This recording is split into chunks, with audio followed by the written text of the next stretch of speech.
ನಮಸ್ತೆ ವೀಕ್ಷಕರೇ, ಜಾತಕ ಫಲ ವಿಶೇಷ ಕಾರ್ಯಕ್ರಮಕ್ಕೆ ಸ್ವಾಗತ. ನಾನು ವಿನುತಾ ಪರಮೇಶ್.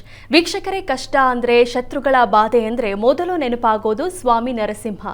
ಇವತ್ತು ನರಸಿಂಹ ಸ್ವಾಮಿ ಅವರ ಜಯಂತಿ. ಹಾಗಾದರೆ ಈ ದಿನದ ವಿಶೇಷತೆ ಏನು? ನೀವು ಕಳಿಸಿರುವ ಸಂದೇಶಗಳ ಜೊತೆಗೆ 12 ರಾಶಿಗಳ ಬಗ್ಗೆ ತಿಳಿಸ್ಕೊಡ್ತಾ ಹೋಗ್ತೇವೆ. ಮೊದಲಿಗೆ ಕಾರ್ಯಕ್ರಮಕ್ಕೆ ಪ್ರಾಜ್ಞರಾದ ಶ್ರೀ ಶ್ರೀಕಂಠ ಶಾಸ್ತ್ರಿಗಳನ್ನು ಸ್ವಾಗತಿಸೋಣ. ಶಾಸ್ತ್ರಿಗಳೇ, ಕಾರ್ಯಕ್ರಮಕ್ಕೆ ಸ್ವಾಗತ. ನಮಸ್ಕಾರಗಳು.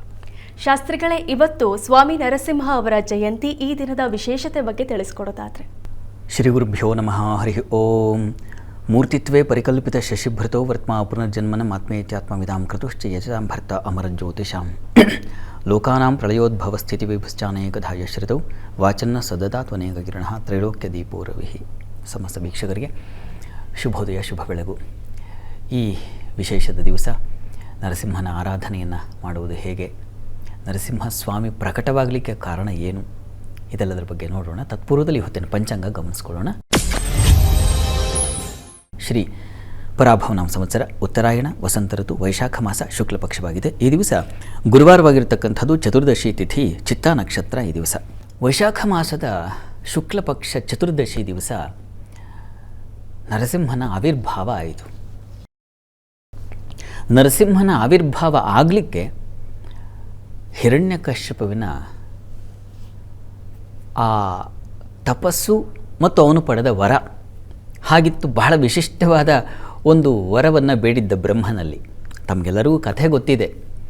ಸುದೀರ್ಘವಾದ ತಪಸ್ಸನ್ನು ಮಾಡಿ ವಸ್ತುತಃ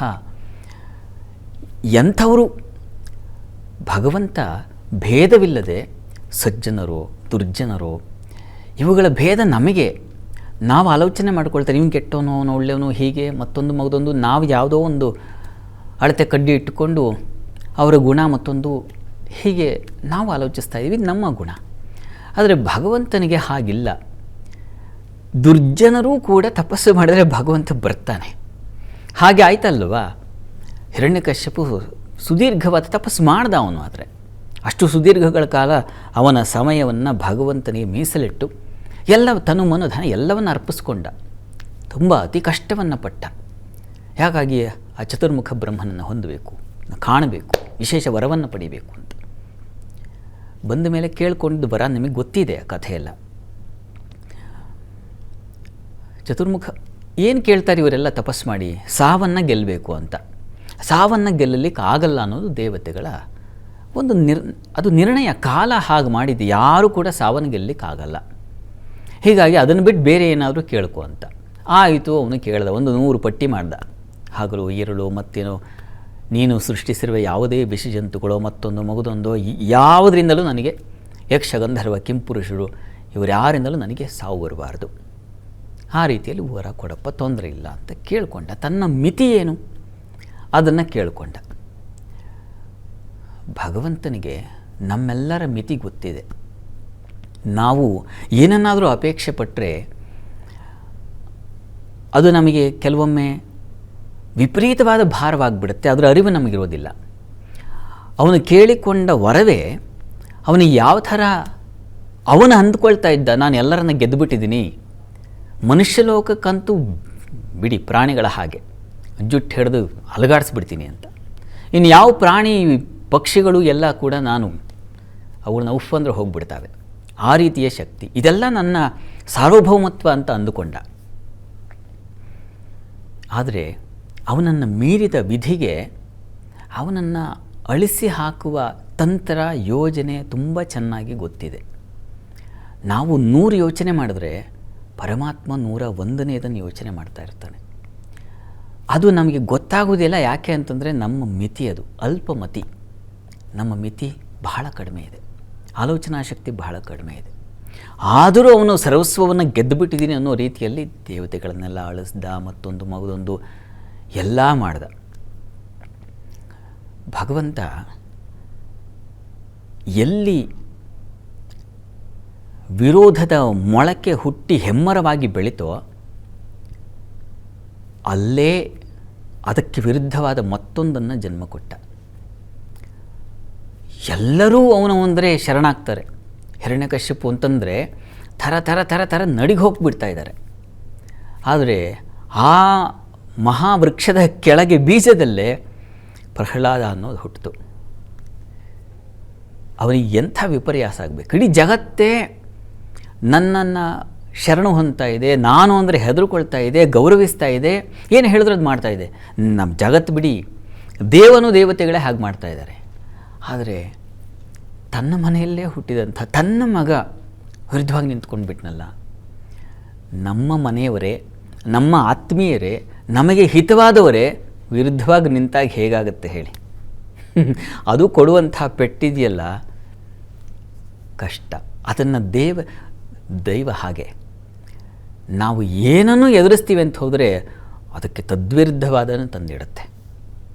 ಹೀಗಾಗಿ ನಮ್ಮ ಆಲೋಚನೆಗಳು ಯಾವ ಹೊತ್ತು ಪರರ ಪೀಡನೆ ಆಗಿರಬಾರ್ದು, ಪರರಿಗೆ ಸಂತೋಷ. ಆಯಿತು, ಕ್ಷಮಾಗುಣ ಇರಬೇಕು. ಕ್ಷಮಾಶಕ್ತವು ಕಾಳಿದಾಸ ಬರೀತಾನೆ. ನಾವು ಶಕ್ತಿವಂತರಾದಷ್ಟು ನನ್ನಲ್ಲಿ ಪವರ್ ಇದೆ, ಅಧಿಕಾರ ಇದೆ. ಮತ್ತು ನಮ್ಮೆಲ್ಲ ಅನ್ವಯ ಮಾಡ್ಕೊಳ್ಳಿ ಇದನ್ನು. ನಮ್ಮೆಲ್ಲರಿಗೂ ರಾವಣಾಸುರ ಬುದ್ಧಿ ಮತ್ತು ಈ ಹಿರಣ್ಯಕಶಿಪು ಬುದ್ಧಿ ಇಂಥದ್ದೇ ಇರೋದು. ನಮಗೆ ಅಧಿಕಾರ ಸಿಕ್ಕ ಕೂಡಲೇ ಇನ್ನೊಬ್ಬರನ್ನ ಹೇಗೆ ನಾನು ಅವ್ರನ್ನ ಹ್ಯಾರಾಸ್ ಮಾಡೋದು, ಯಾವ ರೀತಿ ನನ್ನ ಅಂಕೆಯಲ್ಲಿ ಇಟ್ಕೊಳ್ಳೋದು, ಇವೇ ಆಗುತ್ತೆ. ಆದರೆ ದೈವ ಒಂದು ಸಲ ಪ್ರಯತ್ನ ಪಟ್ಟರೆ ಎಷ್ಟು ಕಾಲ ಹೇಳಿ ಆ ನಮ್ಮ ಅಧಿಕಾರವೋ ಮತ್ತೊಂದೋ ಮಗದೊಂದು ಅಳಿಸಿ ಹೋಗಲಿಕ್ಕೆ. ಅದನ್ನು ಮರ್ತು ಬಿಡ್ತೀವಿ. ಯಾರು ಅದನ್ನು ಮರಿತಾರೋ ಹೀಗೆ ಹಿರಣ್ಯಕಶಿಪುಗಳಾಗ್ತಾರೆ. ಅವನ ಮನೆಯಲ್ಲೇ ಬೆಳೀತು ಭಗವಂತನ ಮಹಾಭಕ್ತ ಪ್ರಹ್ಲಾದ. ಅವನಿಗೆ ತಟ್ಕೊಳ್ಳಿಕ್ಕಾಗಲಿಲ್ಲ. ಯಾವ್ಯಾವ ರೀತಿ ಸಾಹಿಸಲಿ ಅಂತ ನೋಡ್ದ ಮಗನನ್ನು. ಅಧಿಕಾರ ಇದೆಯಲ್ಲ, ಶಕ್ತಿ ಇದೆಯಲ್ಲ, ಮತ್ತು ಏನು ಮಂತ್ರಪ್ರಯೋಗ ಯಂತ್ರಪ್ರಯೋಗಗಳೆಲ್ಲ ಗೊತ್ತಿದೆಯಲ್ಲ. ಹೀಗಾಗಿ ಎಲ್ಲ ಬಗೆಯ ಪ್ರಯತ್ನದಲ್ಲೂ ಅವನನ್ನು ಸಾಯಿಸ್ಲಿಕ್ಕೆ ಹೋದ. ಇವನು ವಸ್ತುತಃ ವರ ಕೇಳಿದ್ದು, ನನಗೆ ಅದರಿಂದ ಸಾವು ಬರಬಾರ್ದು, ಇದರಿಂದ ಸಾವು ಬರೋದು, ಮತ್ತೊಂದರಿಂದ ಸಾವು ಬರ್ಬೋದು ಅಂತ. ಅದೆಲ್ಲ ಪ್ರಯೋಗ ಮಗನಿಗೆ ಮಾಡ್ದ. ಆದರೆ ಮಗ ವರ ಕೇಳ್ದೇನೆ ಅವನಿಗೆ ವರ ಆಗೋಯ್ತು. ಅವನು ಎಲ್ಲ ಕಡೆ ದೂಡಲ್ಪಟ್ಟ, ಎಲ್ಲ ಕಡೆ ಜಯಿಸಲ್ಪಟ್ಟ. ಕಥೆ ಎಲ್ಲ ಗೊತ್ತಿದೆ ನಿಮಗೆ, ಸಿನಿಮಾ ನೋಡಿದ್ದೀರಾ. ಹೀಗಾಗಿ ನಾನು ಅದನ್ನು ವಿವರಿಸ್ತಾ ಇಲ್ಲ. ಆದರೆ ವಿಧಿಯ ಪೌರುಷದ ಮುಂದೆ ಮನುಷ್ಯನೋ ರಾಕ್ಷಸನೋ ಅವನದೇನೂ ನಡೆಯೋದಿಲ್ಲ. ಅದನ್ನು ವಿಧಿ ಹೇಗೆ ಕಟ್ಟಿ ಹಾಕುತ್ತೆ, ಬೌದ್ಧಿಕವಾಗಿಯೋ ಅಥವಾ ಭಾವನಾತ್ಮಕವಾಗಿಯೋ ಅಥವಾ ಯಾವುದೋ ಅದರ ತಂತ್ರ, ಅದರ ಸರಪಳಿ ಬೇರೆ ರೀತಿಯಲ್ಲಿದೆ. ಅದು ಒಂದು ಸಲ ದಿಗ್ಬಂಧನ ಮಾಡಲಿಕ್ಕೆ, ಕಟ್ಟಾಕಲಿಕ್ಕೆ ನೋಡಿದ್ರೆ ನಮ್ಮ ಎಲ್ಲ ಪೌರುಷ ಶಕ್ತಿಯು ಅಡಗಿ ಹೋಗುತ್ತೆ, ಉಡುಗಿ ಹೋಗುತ್ತೆ. ಅದನ್ನು ಇವನು ಪ್ರತಿ ದಿವಸ ಅನುಭವಿಸ್ಲಿಕ್ಕೆ ಶುರುವಾದ. ಮನೆಯಲ್ಲೇ ಇದೆಯಲ್ಲ ಶತ್ರು, ಏನು ಹುಟ್ಟಿದವನೇ ಶತ್ರು ಆಗಿಬಿಟ್ನಲ್ಲ. ಬೇರೆ ಇನ್ಯಾರೂ ಇಲ್ಲದೆ ಇರತಕ್ಕಂಥ ಆ ಶತ್ರುತ್ವ, ಹಾಗೆತನ ನಾನು ಇವನ ಮೇಲೆ ಬಂದುಬಿಡ್ತಲ್ಲ ಅಂತ ಪ್ರತಿ ದಿವಸ ಯೋಚನೆ. ಮಗನ ಯೋಚನೆ ಜೊತೆಗೆ ಇವನು ಕಾಪಾಡ್ತಿದ್ಯಲ್ಲ ಆ ಹರಿ, ಆ ಯೋಚನೆ. ಇವನು ನಾವು ವಸ್ತುತಃ ಆರಾಧನೆ ಅಂತಂದರೆ ಏನೋ ಒಂದು ಪ್ರೀತಿಯಿಂದ ಭಕ್ತಿಯಿಂದ ಸೇವೆ ಮಾಡ್ತೀವಿ. ಈ ದ್ವೇಷದಿಂದಲೂ ಭಕ್ತಿಯನ್ನು ಮಾಡಬಹುದು ಅನ್ನೋದನ್ನು ತೋರಿಸ್ಕೊಟ್ಟವನು. ಪ್ರತಿ ಕ್ಷಣ ಇನ್ಯಾರ್ದು ಯೋಚನೆ ಇದೆ ಹೇಳಿ. ನಮ್ಮನ್ನು ಯಾರು ದ್ವೇಷಿಸ್ತಾರೋ ಅವ್ರದ್ದು ಅತಿಯಾಗಿ ಯೋಚನೆ ಅವ್ರ ಬಗ್ಗೆ ಬರುತ್ತೆ ನಮಗೆ. ಆಫೀಸ್ಗಳಲ್ಲಿ ಅಥವಾ ಮನೆಗಳಲ್ಲೇ ಯಾರೋ ಬಂಧುಗಳು ಕಿರಿ ಮಾಡ್ತಾ ಇರ್ತಾರೆ. 24 ಗಂಟೆ ಅವರದೇ ಯೋಚನೆ ನಮಗೆ. ದೇವತಾ ಪೂಜೆ, ಒಂದು ಫೋಟೋ ಒರೆಸುವಾಗಲೂ, ಇವತ್ತು ನರಸಿಂಹಸ್ವಾಮಿ ಜಯಂತಿ, ಫೋಟೋ ಒರೆಸುವಾಗಲೂ ಒಂದು ನೆನಪಾಗ್ತಿರುತ್ತೆ. ಆ ಶತ್ರು ಇದಾನಲ್ಲ ನನ್ನ ಶತ್ರು, ಹೀಗಾಗ್ತಾ ಇರುತ್ತೆ. ವಸ್ತುತಃ ನಾವು ಪೂಜೆ ಮಾಡ್ತಾ ಇದ್ದೀವ? ಇಲ್ಲ. ಮನಸ್ಸಿನಲ್ಲೆಲ್ಲ ಅದೇ ತುಂಬಿಕೊಂಡಿದೆ ನಮಗೆ. ಮನಸ್ಸಿನೆಲ್ಲ ಆಫೀಸ್ನಲ್ಲಿ ಈ ಥರ ಆಗ್ತಾ ಇದೆಯಲ್ಲ, ಕಿರಿಕಿರಿ. ಆ ಬಂಧುಗಳಿಗೆ ಹೀಗೆ ಅಂದ್ಬಿಟ್ರಲ್ಲ, ನನಗೆ ಅಲ್ಲೇ ಅಪಮಾನ ಆಗೋಯ್ತಲ್ಲ, ಹೀಗೆ ಅವಮಾನ ಆಗೋಯ್ತಲ್ಲ ನನಗೆ, ಅವ್ರಿಗೆ ನಾನು ಬಿಡಬಾರ್ದು.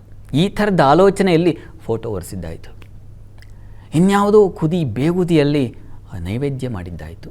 ಇದೆಲ್ಲ ನೈವೇದ್ಯ ಅನಿಸ್ಕೊಳತ್ತಾ, ಪೂಜೆ ಅನಿಸ್ಕೊಳತ್ತಾ? ಒಂದು ಕ್ಷಣ ಪಕ್ಕಕ್ಕಿಡ್ಲಿಕ್ಕೆ ಆಗುತ್ತಾ? ಆಗ್ತಾಯಿಲ್ಲ ನಮಗೆ. ಹೀಗಾಗಿ ನನಗೆ ಅಂಥ ಈ ಹಿರಣ್ಯಕಶ್ಯಪುವಿನಂಥ ಮನಸ್ಥಿತಿ ಬೇಡ ನನಗೆ. ಡಿ ವಿ ಜಿಯವರು ಹೇಳ್ತಾರಲ್ಲ, ಕಂಬದಿಂದಲೋ ಬಿಂಬದಿಂದಲೋ ಅವನಿಗೆ ಆಯಿತು, ವೈರಿ ಅಂದುಕೊಂಡ್ರು ಅವನಿಗೆ ದರ್ಶನ ಆಯಿತು. ನಾವು ಹಾಗಲ್ಲ, ಸಿಂಬಳದ ನೊಡನೇನು ಮಂಕುತಿಮ್ಮ ಅಂತ. ನಾವು ಅಲ್ಲೂ ಇರೋದು ಇಲ್ಲ, ಹೋಗಲಿ ಪರಮಶತ್ರುವಾಗಿ ನಿಲ್ತೀನಿ ಅಂತ ಸಾಧ್ಯತೆ ಇದೆಯಾ ನಮಗೆ? ಇನ್ನೇನು ಅವನ ಹಂದ, ನನಗೆ ಹರಿನಾಮ ಸ್ಮರಣೆ ಆಗೋದಿಲ್ಲ, ನಾನು ಹೀಗೆ ಆಯಿತು ಅವನಿಗೆ ದರ್ಶನ. ಆ ಒಂದು ಸ್ಥಿರತೆಯಾದರೂ ಇದೆ ಅವನಿಗೆ. ನಮಗೆ ಅದೂ ಇಲ್ಲ, ಅಲ್ಲೂ ಇಲ್ಲ, ಇಲ್ಲೂ ಇಲ್ಲ. ನಾವು ಅಲ್ಲಿದ್ದರೆ ಅಯ್ಯೋ ಏನೋ ಏನು ಕತೆನೋ ಅನ್ನೋ ಭಯ, ಈ ಕಡೆ ಬಂದರೆ ಅಯ್ಯೋ ಅದರ ಭಯ. ಹೀಗೆ ನಾವು ದ್ವಂದ್ವದಲ್ಲೇ ಇದ್ದೀವಿ. ಹೀಗಾಗಬಾರ್ದು. ನಾವು ಹೀಗಾಗದೇ ಇರಲಿ ಅಂತ ಈ ದಿವಸ ಪ್ರಾರ್ಥನೆ ಮಾಡಬೇಕು. ನರಸಿಂಹ ವ್ಯೂಹ, ನರಸಿಂಹ ಪ್ರಜ್ಞೆ ಅಂತ ಕರೀತಾರೆ. ಅದು ಗುಪ್ತವಾಗಿರುತ್ತೆ. ಕಂಬ ಗುಪ್ತದ ಸಂಕೇತ. ಕಂಬದೊಳಗಿಂದ ಎದ್ದು ಬಂದ ಪ್ರಕಟವಾದ ಶಕ್ತಿ ಅದು. ನೀವು ಅತಿಶಯವಾದ ಪ್ರಾರ್ಥನೆ ಮಾಡಿದ್ರೆ ಪ್ರಹ್ಲಾದನ ಹಾಗೆ ಭಕ್ತಿ, ನನಗೆ ಎಲ್ಲಾದರೂ ತಗೊಂಡೋಗಿ ಬಿಸಾಕು, ಯಾವುದೇ ರೀತಿ ನೀನು ಚಿತ್ರಹಿಂಸೆ ಮಾಡು, ನನಗೆ ನಿಲ್ಲಲಿಕ್ಕಾಗಲ್ಲ, ಹಾಗೆ ಮಾಡ್ತಾರೆ. ಕೆಲವೊಮ್ಮೆ ಹಾಗಾಗತ್ತೆ. ಎಲ್ಲ ಕಡೆಗೆ ಪಾಪ ಅನುಭವಿಸಿರ್ತಕ್ಕಂಥ ತುಂಬ ಜನ ಇದ್ದಾರಲ್ಲ, ಕೆಲಸ ಮಾಡ್ತಾ ಇರ್ತಾರೆ, ಆಗಲ್ಲ ಕೆಲಸ ಮಾಡೋಕ್ಕೆ ಆ ಥರ ಆಗ್ತಾ ಇರುತ್ತೆ. ಏನು ಮಾಡೋದಪ್ಪ? ಆಗ ನರಸಿಂಹನನ್ನು ನೆನೆಸ್ಕೊಳ್ಳಿ. ಪ್ರಹ್ಲಾದ ಅದೇ ತಾನೇ ಮಾಡಿದ್ದು. ಹಾವಿಗೆ ತಳ್ಳಿದ್ರಲ್ಲ, ನರಸಿಂಹನೇ ನಾರಾಯಣ ನಾರಾಯಣ ಅಂತ ಇದ್ದ. ಬೆಂಕಿಗೆ ತಳ್ಳಿದ್ರು, ನಾರಾಯಣ ನಾರಾಯಣ ಅಂದ. ಬೆಟ್ಟದಿಂದ ತಳೆದ್ರು, ನಾರಾಯಣ ನಾರಾಯಣ. ಎಲ್ಲ ಕ್ಷಣ ನಾರಾಯಣ ನಾರಾಯಣ. ನಮಗೆ ಕಷ್ಟ ಬಂದಿದೆಯಾ ಅದನ್ನು ಹೇಳ್ಕೊಳ್ಳಿ. ನರಸಿಂಹ ಸ್ವಾಮಿಗೆ ಸ್ಮರಣೆ ಮಾಡಿ, ಓಂ ನಮೋ ನಾರಾಯಣಾಯ ಹೇಳ್ಕೊಳ್ಳಿ. ದ್ವಾದಶಾಕ್ಷರ ಆ ಕಷ್ಟ ಬಂದಾಗೆಲ್ಲ ಹೇಳ್ಕೊಂಡ್ರೆ ಪರಮಾತ್ಮ ಆ ಕಷ್ಟಗಳಿಂದ ನಿಮ್ಮನ್ನು ಖಂಡಿತ ಪಾರು ಮಾಡ್ತಾನೆ. ಆ ಖಂಡಿತ ಪಾರು ಮಾಡ್ತಾನೆ ಅನ್ನೋ ವಿಶ್ವಾಸ ಪ್ರಹ್ಲಾದನಿಗೆ ಹೇಗಿತ್ತೋ ಹಾಗೆ ನಮಗಿರಬೇಕು. ಅವನಿಗೆ ಬೆಂಕಿ, ಪ್ರಹ್ಲಾದನಿಗೆ ಹಿರಣ್ಯಕಶ್ಯಪುವಿನ ತಂಗಿ ಒಬ್ಬಳಿದ್ಲು, ಹೋಳಾಕ ಅಂತ ಆಕೆ ಹೆಸರು. ಆಕೆ ಅಗ್ನಿ ಪರಿಚರ್ಯೆಯನ್ನು ಮಾಡ್ತಾಯಿದ್ಲು. ಅಂದರೆ ಅಗ್ನಿಯನ್ನು ಅನುಷ್ಠಾನ ಮಾಡಿ ತಪಸ್ಸಿನಿಂದ ಒಲಿಸ್ಕೊಂಡಿದ್ಲು ಅಗ್ನಿಯನ್ನು. ಅವನಿಗೊಂದು ಹೊಳಿತು. ನೋಡು ಕರೆದ, ನನಗೆ ಒಂದು ವಿಶ್ವಾಸ ಇದೆ ನಿನ್ನಲ್ಲಿ. ಏನು? ಇವನನ್ನು ಎಷ್ಟು ಕಡೆ ಅಲ್ದಾಡಿಸ್ದೆ ಎಲ್ಲೂ ಇವನಿಗೆ ಮರಣ ಬರ್ತಾ ಇಲ್ಲ. ಹೀಗಾಗಿ ನೀನು ಅಗ್ನಿಯನ್ನು ಪರಿಚರ್ಯೆ ಮಾಡ್ತಾ ಇದೆಯಲ್ಲ, ಅಗ್ನಿಯನ್ನು ಅನುಸಂಧಾನ ಮಾಡ್ತಾ ಇದೆಯಲ್ಲ, ಹೀಗಾಗಿ ಅಗ್ನಿಯನ್ನು ನೀನು ಸೃಷ್ಟಿ ಮಾಡಿ ಆ ಅಗ್ನಿಯಲ್ಲಿ ನೀನು ತಪೋನಿರತರಾಗು. ಹೇಗೆ ಅಂದರೆ ಇವನ ಸಹಿತವಾಗಿ, ಇವನನ್ನು ಅಪ್ಪಿಕೊಂಡು ನೀನು ಅಗ್ನಿ ಸೃಷ್ಟಿ ಮಾಡಿಕೊಂಡು ಇವನನ್ನು ದಹಿಸಿ ಹಾಕು. ನಿನಗೆ ಅಗ್ನಿ ಏನು ಮಾಡಲ್ವಲ್ಲ, ಯಾಕಂದ್ರೆ ತಪಸ್ಸಿನಿಂದ ನೀನು ಫಲ ಪಡೆದು ಬಿಟ್ಟಿಯಲ್ಲ. ಹೀಗಾಗಿ ನೀನು ಅದರಿಂದ ಹೊರಗೆ ಬರ್ತೀಯ, ನನ್ನ ಶತ್ರು ಅಳಿಸಿ ಹೋಗ್ತಾನೆ, ದಯವಿಟ್ಟು ಇದನ್ನು ಮಾಡುವಂತ. ಆಯಿತು, ನೀನು ಮಹಾ ಅಧೀಶ್ವರ, ಇಡೀ ಪ್ರಪಂಚವನ್ನೇ ಲೋಕವನ್ನೇ ಆಳ್ತಾ ಇರತಕ್ಕಂಥ ನಿನ್ನ ಮಾತಿಗೆ ಬೆಲೆ ಇಲ್ವಾ, ಮಾಡ್ತೀನಿ ಅಂತ ಹೇಳಿ ಕಟ್ಟಿಗೆಗಳನ್ನು ಒಟ್ಟಿದ್ರು. ಇವಳು ಹೋಗಿ ಕೂತ್ಲು, ಅಗ್ನಿಯನ್ನು ಆಹ್ವಾನಿಸ್ಕೊಂಡ್ಲು. ಅಗ್ನಿ ಹತ್ತು ಉರಿತು, ಪ್ರಹ್ಲಾದನ ಕರ್ಕೊಂಡ್ಲು. ಹಿರಣ್ಯಕಶಿಪು ಇದನ್ನೆಲ್ಲ ನೋಡ್ದ. ಎಷ್ಟೆಷ್ಟು ಮರ ದಿಮ್ಮಿ ಮಟ್ಟು ಎಲ್ಲ ಇದೆಯೋ ತಂದೆಲ್ಲ ಸುರಿರಿ ಹೇಳ್ತೀನಿ, ಯಾವುದೇ ಕಾರಣಕ್ಕೂ ಅವನು ಈಚೆ ಬರಬಾರ್ದು. ಉರಿತಾ ಇದೆ, ಇಡೀ ಲೋಕಗಳಿಗೆಲ್ಲ ಕಾಣೋ ಹಾಗೆ ಉರಿತಾ ಇದೆ ಅದು. ಒಳಗಿಂದ ಆರ್ತನಾದ ಚೀರಾಟ ಬಂತು. ನೋಡಿದ್ರೆ ಅದು ಪ್ರಹ್ಲಾದದಲ್ಲ, ಆಕೆದು.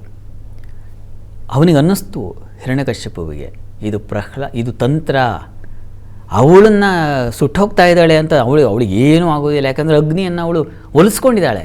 ಹೀಗಾಗಿ ಇದು ಮಾಯೆ, ಇದು ಅವಳೇ ಸುಟ್ಟೋದ್ಲು ಅನ್ನೋ ರೀತಿಯಲ್ಲಿ ನನಗೆ ಭಾಸವಾಗ್ತಾ ಇದೆ. ಹೀಗಾಗಿ ನನಗೆ ಕೇಳಬೇಡಿ, ಮತ್ತಷ್ಟು ಹೊಟ್ಟಿ ಅಂತ. ಇನ್ನೆಲ್ಲಿ ನಾರಾಯಣನ ವಶದಲ್ಲಿರ್ತಕ್ಕಂಥವನಲ್ವ ಅಗ್ನಿ. ಬೆಂದೇ ಹೋದ್ಲು. ಎಷ್ಟೋ ಕಾಲಗಳಾದ ಮೇಲೆ ಮತ್ತೆ ನೋಡಿದ್ರೆ ಪ್ರಹ್ಲಾದ ಪುಟಬಿಟ್ಟ ಚಿನ್ನದ ಹಾಗೆ ನಡೆದು ಬಂದ. ಅವಳು ಭಸ್ಮವಾಗಿದ್ದಾಳೆ. ಏನಿದು ಅಂತಂದರೆ ಉತ್ತರ ಇಲ್ಲ. ನಾರಾಯಣ ಶಕ್ತಿ ಹಾಗೆ ನಮ್ಮನ್ನು ಬೇಯಿಸ್ತಾ ಇದ್ದಾರೆ ಇನ್ನೊಬ್ಬರು ಅಂತಂದರೆ, ಆ ಬೇಯುವಾಗಲೂ ನಾವು ನಾರಾಯಣನನ್ನು ಬಿಡಬಾರ್ದು. ನಾವೇನು ಮಾಡ್ತೀವಿ ಗೊತ್ತಾ? ಈ ದರಿದ್ರದ ಒಂದು ದೇವರು ನನಗೇನು ಮಾಡ್ದ, ನಾನು ಎಷ್ಟು ಪೂಜೆ ಮಾಡಿದೆ, ಎಷ್ಟು ಪುನಸ್ಕಾರ ಮಾಡಿದೆ, ಎಷ್ಟು ಕ್ಷೇತ್ರಗಳಿಗೆ ತಿರ್ಕೊಂಬಂದೆ, ಇವು ನಿಧಾನ ಇಲ್ವಾ, ಈ ಥರ ಮಾತಾಡ್ಕೊಳ್ಳೋಕೆ ಶುರು ಮಾಡ್ಬಿಡ್ತೀವಿ, ಬೈಕೊಳ್ಳೋಕೆ ಶುರು ಮಾಡ್ತೀವಿ. ಎಷ್ಟು ಜನ ಬೈಕೊಂಡಿಲ್ಲ ಹೇಳಿ ದೇವತೆಗಳನ್ನು? ನಿಮ್ಮ ನೀವು ಏನು ಆರಾಧನೆ, ಅಯ್ಯೋ ಅವ್ನು ಪೂಜೆನೂ ಬೇಡ, ಅವ್ನು ಪುನಸ್ಕಾರವೂ ಬೇಡ, ನಾನಂತೂ ಕೈ ಮುಗಿಯೋದೇ ಬಿಟ್ಟುಬಿಟ್ಟಿದ್ದೀನಿ, ದೇವಸ್ಥಾನಕ್ಕೆ ಹೋಗೋದೇ ನಿಲ್ಲಿಸ್ಬಿಟ್ಟಿದ್ದೀನಿ. ಇದು ನಮಗೆ ನಮ್ಮ ಪಾಡಿದು. ಪ್ರಹ್ಲಾದನ ಪಾಡಿಯನು ಅಷ್ಟು ಬೆಂದ್ರೂ ನಾರಾಯಣ ಸ್ಮರಣೆ ಬಿಡಲಿಲ್ಲ. ಹೀಗೆ ನಾವು ಈ ಪಾಠ, ಇದು ನರಸಿಂಹ ಜಯಂತಿ ದಿವಸ ನಾವು ಏನು ಕಲಿಬೇಕಂದ್ರೆ ಪ್ರಹ್ಲಾದ ಪಾಠವನ್ನು ಕಲಿಬೇಕು. ನಮಗೆ ಕಷ್ಟವಾದರೂ ಪರಮಾತ್ಮ ಇದ್ದ ನಮ್ಮ ಜೊತೆಗೆ. ಹಾಗಿರೋ ಅಷ್ಟೊತ್ತಿಗೆ ನಮಗೆ ಆ ಶಕ್ತಿ ಇರೋದ್ರಿಂದ ನಮಗೆ ಕಷ್ಟಗಳು ಬರ್ತಾಯಿದೆ ಸ್ವಾಮಿ. ಬೇರೆಯವರಾಗಿದ್ದರೆ ಪಾಪ ಜೀವ ಕಳ್ಕೊಂಡ್ಬಿಡ್ತಾಯಿದ್ರೋ ಏನೋ. ಪರಮಾತ್ಮ ಇಷ್ಟರ ಮಟ್ಟಿಗೆ ಇಟ್ಟಿದ್ದಾನೆ. ಆ ಕ್ಷಣ ನಾವು ಚಿತ್ತವನ್ನು ವಿಕಾರ ಮಾಡ್ಕೊಳ್ಬಾರ್ದು. ಕರಾಳ ವಿಕರಾಳ ಮಾಡ್ಕೊಳ್ಳದೆ ಶಾಂತವಾಗಿದ್ದುಕೊಂಡು, ಬರುತ್ತೆ ಕಷ್ಟ, ಒಪ್ಕೋತೀನಿ, ಯಾವುದೋ ಆರೋಗ್ಯ ಕೆಟ್ಟು ಹೋಗುತ್ತೆ, ಇನ್ಯಾರ್ದೋ ಒತ್ತಡಕ್ಕೆ ಸಿಕ್ಕಾಕೊಳ್ತೀವಿ, ಸಹಜ. ಆ ಸಂದರ್ಭದಲ್ಲಿ ಅಲ್ವಾ ನಮ್ಮ ತಾಳ್ಮೆ ಪರೀಕ್ಷೆ. ಆಗ ನಾವು ವಿಷ್ಣು ಸ್ಮರಣೆ ಬಿಡದೆ, ನರಸಿಂಹ ಸ್ಮರಣೆ ಬಿಡದೆ ಇದ್ದವರಿಗೆ ನರಸಿಂಹನ ಕೃಪೆಯಾಗುತ್ತೆ. ಹೇಗೆ ಕಂಬ ಹೊಡ್ಕೊಂಡು ಬರ್ತಾನ ನರಸಿಂಹ ಆಗಿದ್ದರೆ ನೋಡಿ, ಇದೊಂದು ಸಂಕೇತ ನಮಗೆ. ಅದೇ ಆಗಲೇ ಹೇಳಿದ ಹಾಗೆ ಅದು ಗೂಢ ಪ್ರಜ್ಞೆ, ನಮ್ಮೊಳಗಿರ್ತಕ್ಕಂತಹ ಬುದ್ಧಿ ಮಂಕಾಗಿರುತ್ತೆ. ಈ ಕಾರಣದಿಂದಾಗಿ ನಾವು ಯಾರ್ದೋ ಕೆಟ್ಟವ್ರ ಸಂಪರ್ಕ ಮಾಡಿಬಿಟ್ಟಿರ್ತೀವಿ, ಅಥವಾ ಇನ್ಯಾವುದೋ ಒಂದು ಸುಳಿಗೆ ಸಿಕ್ಕಾಕೊಂಡಿರ್ತೀವಿ, ಅಥವಾ ಆ ಸಂದರ್ಭಕ್ಕೆ ಬೇಕಾದ ಉತ್ತರವೋ ಸಮಜಾಶಯವೋ ಕೊಟ್ಟು ಅದರಿಂದ ಹೊರಗೆ ಬರಲಿಕ್ಕೆ ಸಾಧ್ಯತೆ ಇಲ್ಲದೆ ಹೋಗ್ಬಿಟ್ಟಿರ್ತೀವಿ. ಇದೆಲ್ಲ ನಮ್ಮ ಬುದ್ಧಿ ಮಂಕುತನ ಸೂಚಿಸುತ್ತೆ. ಎಂತು ರಕ್ಷಮಿಚ್ಛಂತಿ ಬುದ್ಧಿಯ ಸಂಯೋಜಯಂತಿತಂ. ಭಗವಂತ ಇಷ್ಟೇ ಮಾಡೋದು. ನೀವು ನರಸಿಂಹ ಪ್ರಾರ್ಥನೆ ಮಾಡಿದರೆ ಈ ಬಂಧನದಿಂದ, ಯಾವುದು ಈ ಅಗ್ನಿ ಸಂಕೋಲೆ ಇದೆ ಅಥವಾ ನಿಮ್ಮನ್ನು ಪೀಡಿಸ್ತಾ ಇರತಕ್ಕಂಥ ಶತ್ರು ಸಂಕೋಲ ಇದೆ, ಇದರಿಂದ ಹೊರಗೆ ಬರುವ ಮಾರ್ಗವನ್ನು ಭಗವಂತ ಹೊಳಿಸ್ತಾನೆ. ಬುದ್ಧಿಯೇ ಹೊಳಿಸ್ತಾನೆ ನಿಮಗೆ ಇದಲ್ಲ. ಅಥವಾ ಇನ್ಯಾರ್ದೋ ಒಬ್ಬ ಮಹನೀಯರ ಪರಿಚಯವಾಗಿ ಇದರಿಂದ ಹೊರಗೆ ಬಂದುಬಿಡ್ತೀರ. ದೈವಂ ಮಾನುಷ ರೂಪೇಣ ಅಂತ. ವ್ಯಕ್ತಿಗಳ ರೂಪದಲ್ಲಿ ನಿಮಗೆ ಯಾವುದು ಕಷ್ಟವಿದೆಯೋ ಭಗವಂತ ನಮ್ಮ ಕಣ್ಣಿಗೆ ಕಾಣಲ್ಲ. ಯಾಕೆಂದರೆ ನಮ್ಮ ದೌರ್ಬಲ್ಯ, ನಮಗೆ ಆ ಶಕ್ತಿ ಇಲ್ಲ. ಇರಬಹುದು ರಾಮಕೃಷ್ಣ ಪರಮಹಂಸರಿಗೆ ಅಂಥವ್ರಿಗೆ ಶಕ್ತಿ ಇದೆ, ಅವರು ಕಂಡಿದ್ದಾರೆ. ವಿವೇಕಾನಂದರು ಹೋಗಿ ಕೇಳೋರಂತೆ, ನೀವು ನನಗೆ ದೇವರನ್ನು ತೋರಿಸ್ತೀರಾ ಅಂದರೆ ನಾನು ನಿಮ್ಮನ್ನು ಗುರು ಅಂತ ಒಪ್ಕೋತೀನಿ ಅಂತ. ಆಯಿತು ಬಾರಯ್ಯ, ನೀನು ಎಷ್ಟು ಸ್ಪಷ್ಟವಾಗಿ ಕಾಣ್ತಾ ಇದೆಯೋ ನನ್ನ ಕಣ್ಣಿಗೆ, ಅದಕ್ಕಿಂತಲೂ ಸ್ಫುಟವಾಗಿ ನಾನು ದೇವರನ್ನು ನೋಡಿದ್ದೀನಿ ಕೂತ್ಕೊ ಅಂತ. ಆ ಶಕ್ತಿ ಅವರಿಗಿದೆ. ಅಂಥವ್ರು ನಿಮಗೆ ಸಿಕ್ಕರೆ ಬಹಳ ಒಳ್ಳೆಯದು. ಹಾಗಾಗಬಹುದು ಅನ್ನೋದು ತೋರಿಸ್ಕೊಟ್ಟಿದ್ದಾರಲ್ವ, ಹಾಗಾಗಕ್ಕೆ ತಪಸ್ಸು ಮಾಡಬೇಕು. ನಾವು ವಿಚಲಿತರಾಗದೆ ಅನವರತ ನರಸಿಂಹಸ್ವಾಮಿ ಸನ್ನಿಧಾನಕ್ಕೆ ಈ ದಿವಸ ನಿಮ್ಮ ಮನೆಯಲ್ಲೇ ನರಸಿಂಹ ಫೋಟೋ ಇದ್ದರೆ ಚೆನ್ನಾಗಿ ಒರೆಸಿ, ತುಳಸಿ ಮಾಲೆ ಹಾಕಿ, ನರಸಿಂಹ ಅಷ್ಟೋತ್ತರ ಸೇವೆ ಮಾಡಿ. ನರಸಿಂಹನಿಗೆ ಅಪೂಪ ನೈವೇದ್ಯ ಬಹಳ ಇಷ್ಟ, ನೈವೇದ್ಯ ಮಾಡಿ, ಅಥವಾ ಹಯಗ್ರೀವ ನೈವೇದ್ಯವನ್ನು ಮಾಡಿ.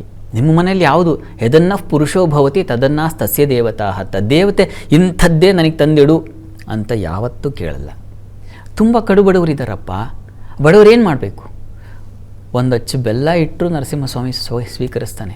ಪಾನಕ ಮಾಡಿ, ಬೆಲ್ಲದ ಪಾನಕ ಮಾಡಿ, ಬೆಲ್ಲದ ಪಾನಕದ ನರಸಿಂಹಸ್ವಾಮಿ ಅಂತಲೇ ಆಂಧ್ರ ಪ್ರದೇಶದಲ್ಲಿ ಬಹಳ ವಿಶೇಷವಾದ ದೇವಸ್ಥಾನ ಇದೆ. ಅಲ್ಲಿ ಪಾನಕ ಕುಡಿಲಿಕ್ಕೆ ಹೋಗ್ತಾರೆ ಜನ, ಅಷ್ಟು ರುಚಿಯಾಗಿರುತ್ತೆ. ಅದು ಯಾಕೆ ಅಂದರೆ ನರಸಿಂಹಸ್ವಾಮಿ ನೈವೇದ್ಯವಾಗಿರುತ್ತಲ್ಲ. ಹಾಗಾಗಿ ನಿಮ್ಮ ಮನೆಯಲ್ಲೇ ಬೆಲ್ಲದ ಪಾನಕ ಮಾಡಿ, ನರಸಿಂಹಸ್ವಾಮಿ ನೈವೇದ್ಯ ಮಾಡಿ, ಕಣ್ಣಿಗೆ ಹೊತ್ಕೊಂಡು ಕುಡಿದ್ರೆ ನರಸಿಂಹನ ಕೃಪೆ ಹಾಗೆ ಶರೀರದೊಳಗೆ ಇಳಿದು ಮನಸ್ಸಿಗೆ ಮೆದುಳಿಗೆಲ್ಲ ವ್ಯಾಪಿಸ್ಕೊಂಡು ನರಸಿಂಹನ ಕೃಪೆ ನಿಮಗೆ ಉಂಟಾಗುತ್ತೆ. ಅಥವಾ ದೇವಸ್ಥಾನಕ್ಕೆ ಹೋಗಿ ಬನ್ನಿ, ತುಳಸಿ, ನರಸಿಂಹಸ್ವಾಮಿಗೆ ತುಳಸಿ ಅಂದರೆ ತುಂಬ ಇಷ್ಟ. ತುಳಸಿ ನರಸಿಂಹಸ್ವಾಮಿಗೆ ಸಮರ್ಪಣೆ ಮಾಡಿ ತುಳಸಿ ಅರ್ಚನೆ ಮಾಡಿಸಿ. ಹೀಗೆ ನರಸಿಂಹನ ಆರಾಧನೆಗೆ ಹಲವು ದಾರಿಗಳಿದ್ದಾವೆ. ಈ ದಿವಸ ತಪ್ಪದೆ ಇದೆಲ್ಲ ತಾವು ಶ್ರದ್ಧೆಯಿಂದ, ಭಕ್ತಿಯಿಂದ, ಪ್ರಹ್ಲಾದ ಭಕ್ತಿ ಬೇಕು. ನೀವು ಬೆಂಕಿ ಮೇಲೆ ನಿಂತಿದ್ದರೂ ಆ ನಾರಾಯಣ ಸ್ಮರಣೆಯನ್ನು ಬಿಡಲ್ಲ ಅನ್ನುವ ಅಚಲ ಶ್ರದ್ಧೆ ಯಾರಿಗಿದೆಯೋ ಅವರಿಗೆ ನರಸಿಂಹ ಸತ್ಯವಾಗಿ ಕೃಪೆ ಮಾಡ್ತಾನೆ. ಪ್ರಯತ್ನ ಮಾಡಿ. ಶಾಸ್ತ್ರಿಗಳೇ, 12 ರಾಶಿಗಳ ಬಗ್ಗೆ ತಿಳಿಸ್ಕೊಡೋದಾದರೆ?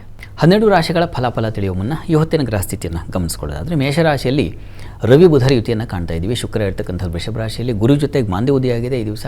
ಮಿಥುನ ರಾಶಿಯಲ್ಲಿ ಕೇತುವನ್ನು ಕಾಣ್ತಾ ಇದ್ದೀವಿ. ಸಿಂಹ ರಾಶಿಯಲ್ಲಿ ಚಂದ್ರ ಇರ್ತಕ್ಕಂಥದ್ದು ಕನ್ಯಾ ರಾಶಿಯಲ್ಲಿ.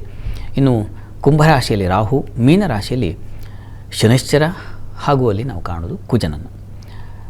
ಹೀಗಿರುವಾಗ 12 ರಾಶಿಗಳ ಫಲಾಫಲ ತಿಳಿತಾ ಹೋಗೋಣ. ಮೊದಲಿಗೆ ಮೇಷರಾಶಿಯವರಿಗೆ ಈ ದಿವಸ ನಿಮಗೆ ಸ್ತ್ರೀಯರಿಗೆ ನೋಡಿ ಸ್ವಲ್ಪ ಶತ್ರುಗಳ ಬಾಧೆ, ಸ್ವಲ್ಪ ಅಸಮಾಧಾನದ ಲಕ್ಷಣ ಸೂಚಿಸ್ತಾ ಇದೆ. ಆದರೆ ನಿಮಗೊಂದು ಪವರ್ ಇದೆ, ಸಂಶಯ ಇಲ್ಲ. ಅಲ್ಲಿ ಅಧಿಕಾರದ ಬಲ ಇದು ನಿಮಗೆ ಸಹಾಯ ಮಾಡುತ್ತೆ. ಕೆಲಸ ಕಾರ್ಯಗಳಲ್ಲಿ ಹೆಚ್ಚಿನ ಅನುಕೂಲ ಉಂಟು ಮಾಡಿಕೊಡುತ್ತೆ. ಮತ್ತು ಈ ದಿವಸ ಕುಟುಂಬ ಸಹಕಾರ ತುಂಬ ಚೆನ್ನಾಗಿರ್ತದೆ. ಸ್ತ್ರೀಯರಿಗೆ ಹೆಚ್ಚಿನ ಮಾನ್ಯತೆ, ಗೌರವ ಸಿಗ್ತಕ್ಕಂಥದ್ದು, ಹಣಕಾಸಿನ ಅನುಕೂಲ ಉಂಟಾಗೋದು, ಈ ರೀತಿಯಲ್ಲೆಲ್ಲ ಅನುಕೂಲದ ವಾತಾವರಣ ಇದೆ. ಸ್ವಲ್ಪ ಭಯದ ವಾತಾವರಣ ಇದೆ ಈ ದಿವಸ. ತಪ್ಪದೆ ನರಸಿಂಹ ಪ್ರಾರ್ಥನೆ ಮಾಡಿ. ಇನ್ನು ವೃಷಭ ರಾಶಿಯವರಿಗೆ ದಿವಸ ಸಂಗಾತಿಯಲ್ಲಿ ಅನ್ಯೋನ್ಯತೆ, ಸಾಮರಸ್ಯ ಕಾಣ್ತೀರಾ. ಈ ಪುಷ್ಪೋದ್ಯಮ, ಹೂವು, ಹಣ್ಣು, ಈ ಕ್ಷೇತ್ರಗಳಲ್ಲಿರ್ತಕ್ಕಂಥವ್ರಿಗೆ, ಕೆಲಸ ಮಾಡೋರಿಗೆ ತುಂಬ ಚೆನ್ನಾಗಿದೆ. ಹೆಚ್ಚಿನ ಲಾಭ ಬರಲಿಕ್ಕೆ ಅವಕಾಶ ಇದೆ. ಆದರೆ ಈ ದಿವಸ ಧನ ನಷ್ಟವನ್ನು ಸೂಚಿಸ್ತಾ ಇದೆ. ಲಾಭ ಬರ್ತದೆ, ಲಾಭ ನಷ್ಟ ಎರಡು ಮಿಶ್ರ ಫಲವಾಗಿದೆ. ಮತ್ತು ಈ ದಿವಸ ಸ್ವಲ್ಪ ಕೋಪ, ಬಹಳ ಬೇಗ ಮಾತು ಹೊರಟಾಗ್ಬಿಡ್ತಕ್ಕಂಥ ಸಾಧ್ಯತೆ ಇದನ್ನು ಸೂಚಿಸ್ತಾ ಇದೆ. ಹೀಗಾಗಿ ಸ್ವಲ್ಪ ಸಮಾಧಾನ, ಶಾಂತತೆ ಬೇಕು ಈ ದಿವಸ. ದ್ವಿತೀಯದ ಗುರುಮಾಂದಿ ಸ್ವಲ್ಪ ಆಹಾರವನ್ನು ವ್ಯತ್ಯಾಸ ಮಾಡುತ್ತೆ. ಅತಿ ರುಚಿಯಾಗಿದೆ ಅಂಥೇಳಿ ಹೆಚ್ಚಾಗಿ ತಿಂದುಬಿಡ್ತಕ್ಕಂಥದ್ದು, ಆ ರೀತಿ ತನ್ಮೂಲಕ ತೊಂದರೆ ಮಾಡ್ಕೊಳ್ಳೋ ಸಾಧ್ಯತೆ ಇದೆ, ಹುಷಾರು. ಉಳಿದ ಹಾಗೆ ಕೆಲಸದಲ್ಲಿ ತೊಂದರೆ ಇಲ್ಲ, ಹೆಚ್ಚಿನ ಅನುಕೂಲ, ಗೌರವ ಮತ್ತು ಅಧಿಕಾರ, ಸ್ವಲ್ಪ ಮಟ್ಟಿಗಿನ ಸಹೋದ್ಯೋಗಿಗಳ ಸಹಕಾರ ಇತ್ಯಾದಿ ಖಂಡಿತ ಕಾಣ್ತೀರ. ಈ ದಿವಸ ನಿಮಗೆ ಸ್ತ್ರೀಯರಿಗೆ ಚುರುಕು ಬುದ್ಧಿ, ಹೇಳಿದ್ದನ್ನು ಬಹಳ ಬೇಗ ಗ್ರಾಸ್ ಮಾಡ್ತಕ್ಕಂಥ ಶಕ್ತಿ, ಅದೆಲ್ಲ ತುಂಬ ಚೆನ್ನಾಗಿದೆ. ಈ ದಿವಸ ಅನ್ನಪೂರ್ಣೇಶ್ವರಿ ಪ್ರಾರ್ಥನೆ ಮಾಡಿ. ಇನ್ನು ಮಿಥುನ ರಾಶಿ. ಮಿಥುನ ರಾಶಿಯವರಿಗೆ ಈ ದಿವಸ ಕೆಲಸ ಕಾರ್ಯಗಳಲ್ಲಿ ಹೆಚ್ಚಿನ ಅನುಕೂಲ. ಈ ದಿವಸ ಕೃಷಿಕರಿಗೆ ಹೆಚ್ಚಿನ ಅನುಕೂಲ. ಹಾಲು ಹೈನು ಕ್ಷೇತ್ರದಲ್ಲಿರ್ತಕ್ಕಂಥವ್ರಿಗೆ, ಡೈರಿ ಪ್ರಾಡಕ್ಟ್ ಈ ಕ್ಷೇತ್ರಗಳಲ್ಲಿರೋರಿಗೆಲ್ಲ ತುಂಬ ಚೆನ್ನಾಗಿದೆ. ಮುಖ್ಯವಾಗಿ ಸ್ನೇಹಿತರು, ಬಂಧುಗಳಲ್ಲಿ ತುಂಬ ಪ್ರೀತಿ, ವಿಶ್ವಾಸ, ಆತ್ಮೀಯತೆ ತುಂಬ ಹರಿಯುತ್ತೆ. ಶುಭ ಸಮಾರಂಭಗಳು ಮತ್ತೊಂದು ಇವುಗಳಲ್ಲಿ ಪಾಲ್ಗೊಳ್ತೀರ. ಈ ದಿವಸ ಸ್ವಲ್ಪ ಆರೋಗ್ಯ ವ್ಯತ್ಯಾಸ ಸೂಚಿಸ್ತಾ ಇದೆ. ನರಸಿಂಹ ಸನ್ನಿಧಾನದಲ್ಲಿ ಒಂದು ಅಭಿಷೇಕ ಮಾಡಿಸಿ. ಇನ್ನು ಕರ್ಕಟಕ ರಾಶಿ.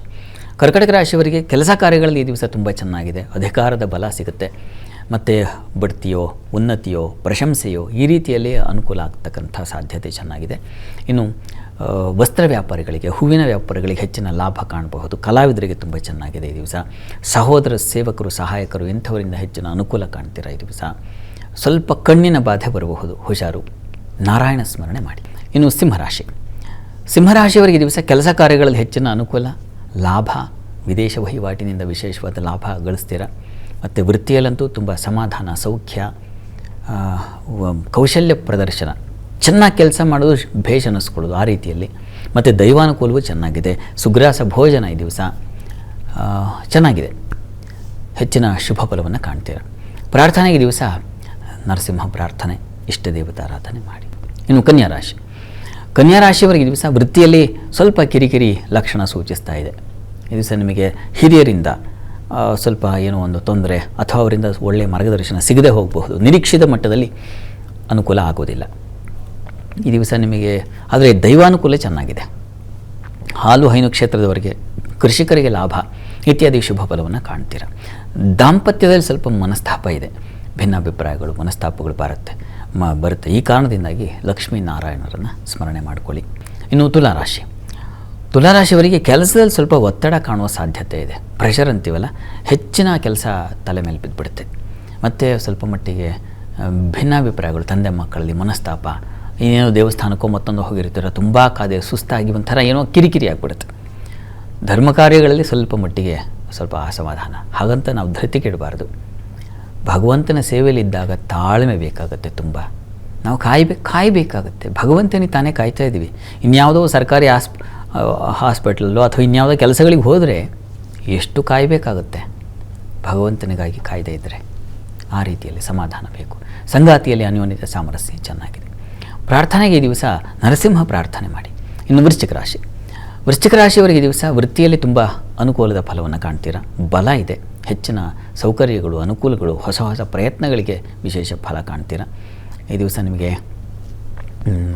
ಹೆಣ್ಣುಮಕ್ಕಳಿಗೆ ಬಹಳ ವಿಶೇಷವಾದ ಗೌರವ ಮತ್ತು ಪುರಸ್ಕಾರಗಳು ಸಂದಾಯವಾಗ್ತಕ್ಕಂಥದ್ದು. ಹಿರಿಯರಿಂದ ಒಳ್ಳೆಯ ಮಾರ್ಗದರ್ಶನ ಸಿಗ್ತಕ್ಕಂಥ ಸಾಧ್ಯತೆ. ದೈವಾನುಕೂಲದಿಂದ ಹೆಚ್ಚಿನ ಸಹಾಯಗಳಿಸಿದೆ ಇದೆ, ಚೆನ್ನಾಗಿದೆ. ವಸ್ತು ನಷ್ಟತೆ ಇದೆ, ವಸ್ತು ಕಳೆದು ಹೋಗ್ಬೋದು.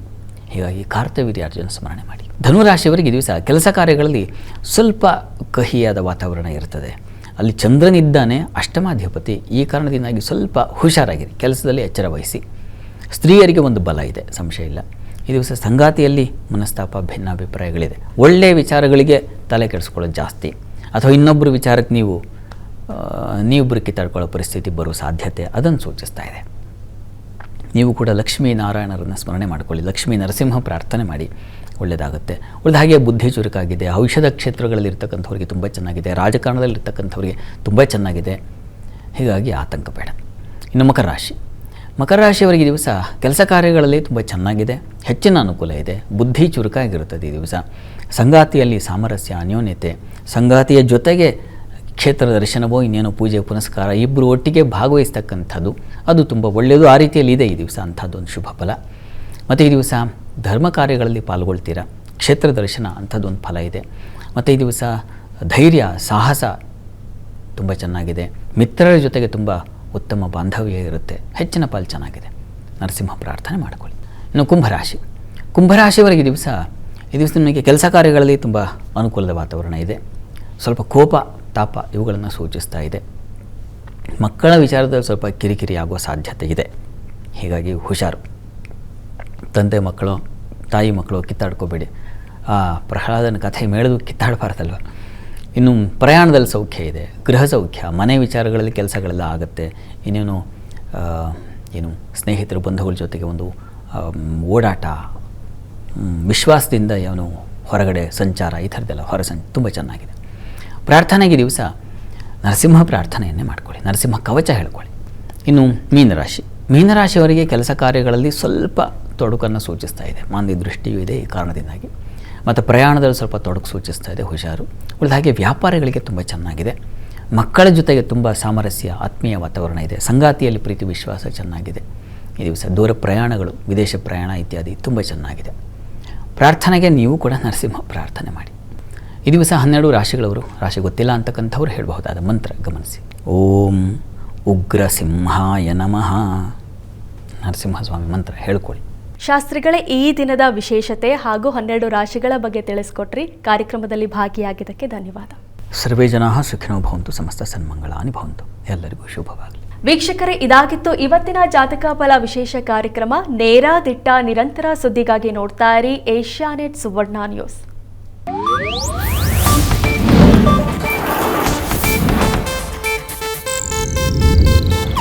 ಇದು ಏಷ್ಯಾನೆಟ್ ನ್ಯೂಸ್ ನೆಟ್ವರ್ಕ್ ಪ್ರಸ್ತುತಿ.